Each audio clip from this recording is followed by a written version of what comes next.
Bonjour à tous. Situation catastrophique et tronquée des finances publiques, l'ancien régime à la barre, c'est le titre de Sud Quotidien ce vendredi. Plus de 2500 milliards de francs CFA utilisés sans que le trésor public ne soit au courant qu'au moment de l'effectivité sur un financement de 605 milliards de francs CFA pour payer des dépenses non budgétaires.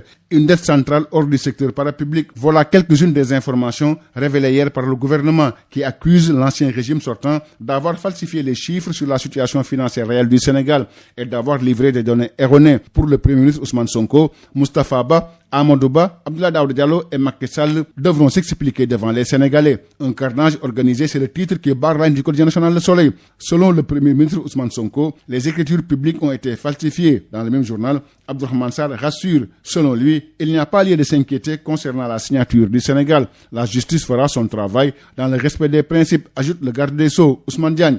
Gestion du pays par le régime de Macky Sall. Grave accusation de Sonko, écrivent nos confrères du quotidien Enquête. Sonko sort le livre noir de Macky Sall, selon nos confrères du quotidien Walfadjri, qui précise que l'ancien président Macky Sall, les anciens ministres des Finances, Amadou Ba, Moustapha Ba et Abdoulaye Daouda Diallo sont dans le viseur du nouveau régime. Sonko mouille Macky, Amadou Ba, Abdoulaye Daouda Diallo et Moustapha Ba, ajoute le quotidien Les Échos. D'ailleurs, le Premier ministre annonce des poursuites. Sonko démonte le maquillage, renchérit le Témoin et le quotidien. Des révélations explosives, selon Vox Populi. Nos confrères de Sud Quotidien ont recueilli quelques réactions. L'économiste Maïssa Babou affirme avoir alerté le régime sortant depuis 2023. Toutefois, il n'écarte aucune responsabilité de la Banque mondiale qu'il accuse d'avoir fermé les yeux sur cette situation. Eliman Adekan de l'ex-Africa dénonce les dysfonctionnements de l'administration financière ayant conduit à de graves manquements dans la gestion des finances publiques. Toutefois, il regrette la réaction précipitée du gouvernement alors que le véritable rapport de la Cour des comptes n'a pas encore été publié. Dans le quotidien Walfadjri,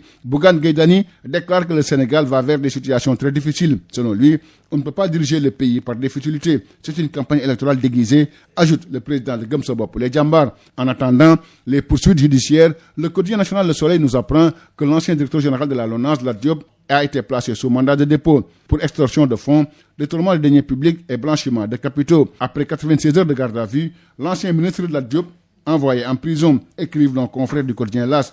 Lat Diop en prison pour 8 milliards de francs CFA selon les Échos et Rewmi Quotidien. Commémoration de l'an 22 du Diola, selon Sud Quotidien, c'est dans une ferveur émotionnelle que Ziguinchor et sa population ont célébré hier le 22e anniversaire du naufrage du bateau le Diola. La cérémonie a été marquée par la réhabilitation des orphelins pupilles de la nation par l'État du Sénégal qui a offert un musée mémoriel aux familles des victimes. Selon le quotidien national Le Soleil, le souvenir du naufrage du Diola reste gravé dans la mémoire collective sénégalaise 22 ans après la tragédie. Au cours de la cérémonie, les familles des victimes ont interpellé l'État du Sénégal sur le renfoulement du bateau. Selon Bés Bi Le Jour, selon le président de l'Association nationale des familles des victimes, le 26 septembre doit être déclaré férié.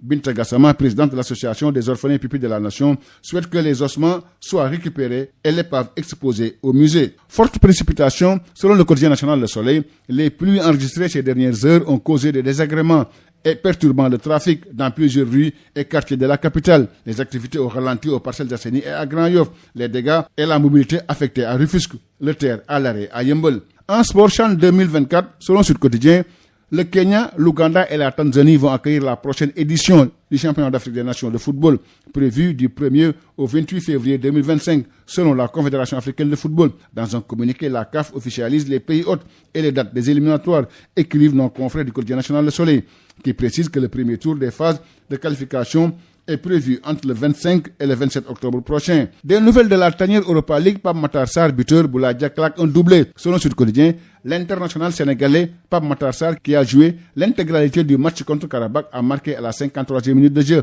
Mercredi, Boulaye Dia s'est illustré en inscrivant un doublé, 5e et 35e minute de jeu. Dans le quotidien sportif Record, Boulaye Dia déclare, je cite, « J'ai travaillé dur pour revenir ». Merci, c'était tout à vos journaux et bonne lecture à tous.